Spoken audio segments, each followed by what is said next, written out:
23 июня на Netflix можно посмотреть фильм «Гладко на бумаге». Это не оригинальный фильм от Netflix, а от студии Universal. В главной роли снимается Элайза Ви Шлезингер. И немного истории про этого человека. Она очень давно занята в юморе, то есть сразу после окончания колледжа она переехала в Лос-Анджелес, большой город, большие возможности, чтобы продолжить карьеру на этом поприще. С 2007 года, когда ей было 24, она становилась с этого времени победительницей разных юмористических и стендап-шоу. Честно признаюсь, с ее комедийным талантом или стендап-выступлениями я не знаком, а сам фильм «Гладко на бумаге» — это ее первая большая работа в качестве сценариста и продюсера. До этого были только стендап-выступления, где она выступала в качестве сценариста и продюсера. Фильм расскажет нам про главную героиню по имени Андреа Сингер, ее играет Шлезингер, которая годами ставила свою стендап-карьеру выше романтических отношений. И вот она знакомится с парнем, который, кажется слишком идеальным, чтобы быть настоящим. Которого играет, это что, постаревший Птушкин? И есть какое-то сходство, не находите? Привет, касатики. Идеального парня играет Райан Хансен, которого тоже что-то я ниоткуда вспомнить не могу, но это не делает картину плохой. Сам фильм в жанре мелодрама и комедия. Идет основное повествование, где подается история главной героини, в которую вставляются куски ее стендап-выступления, где она уже, получается, в будущем с аудиторией делится об этой пережитой истории. А также отвечает на выпады хеклеров. Хеклеры — это люди, которые во время что-то выкрикивают из зала, во время выступления артиста. А там уже дело самого артиста обижаться, попросить перестать или браться остроумно отвечать, парировать атаки этих умников или же просто спокойно продолжить выступление дальше. Фильм «Гладко на бумаге» с меткой 16+, и это может направить мысли о фильме в неправильную сторону, поэтому если вы ждете что-то наподобие такого... Покупаю замороженное мясо в магазине, приношу его домой, кладу в раковину под горячую струю воды размораживаться, ухожу на 15 минут, возвращаюсь, а там голова Бодрова.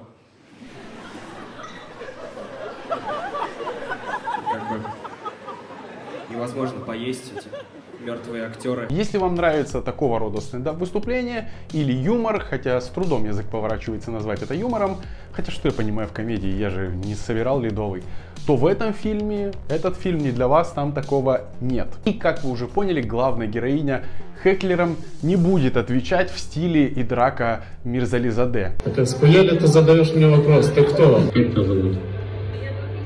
Вика, я думал, тупая пизда. Ты сейчас не женщина, ты тупая пизда. А героиня Шлезингер отвечает хеклерам, и юмор в фильме по большому счету похож на что-то вот такое. Неужели я стерва? Ты такая? До такой степени? Кто пугает вас больше, сэр? Я или идея сбрить до блеска рыжую щетину на шее? И иногда проскакивают шутки пожестче, но без мата и пошлятины. Сам фильм, сам рейтинг 16+, больше выражается в распитии алкоголя и совсем небольшой сцены с кровью и раной. В остальном это легкая комедия, без мата, без пошлости, без насилия, без наркотиков, где главная героиня пытается разобраться, так ли ей на самом деле повезло с молодым человеком, который как с луны свалился на нее, или же все-таки чудес не бывает, и он не чист на руку и вводит ее в заблуждение, обманывает и пользуется ей. В фильме классное музыкальное сопровождение, которое хочется переслушать несколько раз.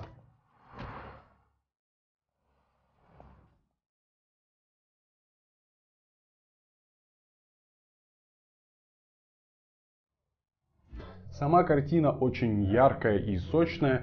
Идеальный хронометраж в 1,5 часа не даст заскучать. Юмор, шутки и ситуации хороши.